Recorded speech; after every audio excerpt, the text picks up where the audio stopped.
वालेकुम वरहमतुल्लाह। दोस्तों कैसे हैं? उम्मीद है आप सब खैरियत से होंगे। और हमारे चैनल में अगर नए हैं तो चैनल को सब्सक्राइब कर लीजिए ताकि हर आने वाली वीडियो की नोटिफिकेशन आपको मिल सकें। तो मैं आज बात करूंगा उन लोगों के बारे में, ख़ास तौर से ये बीमारी जो है बूढ़े लोगों को हो जाती है कि बिला इरादा उनका पेशाब निकल जाता है, बार बार पेशाब होता है, चलते फिरते पेशाब निकल जाता है।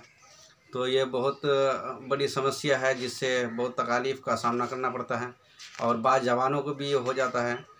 तो वो लोग जो है गोंद कुंदर, माजिन कुंदर वगैरह इस्तेमाल करते हैं, उससे कुछ फ़ायदा नहीं होता है।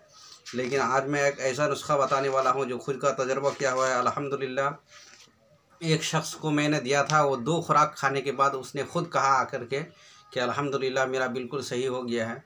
तो इस नुस्खे को इस्तेमाल कीजिए और दुआओं में याद रखिए। नुस्खा बहुत आसान है, सिर्फ 4 चीज़ें लेनी है आपको। तो 4 चीज़ें क्या है आप नोट कर लीजिए: जौ, खार, नमक और मूली के बीज, कलमी शोरा।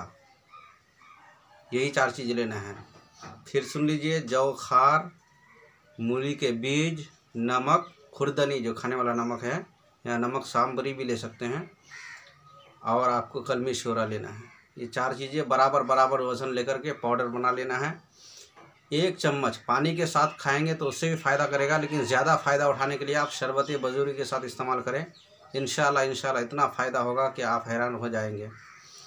तो इस्तेमाल कीजिए और दुआ में याद रखिए। अस्सलाम वालेकुम वरहमतुल्लाह।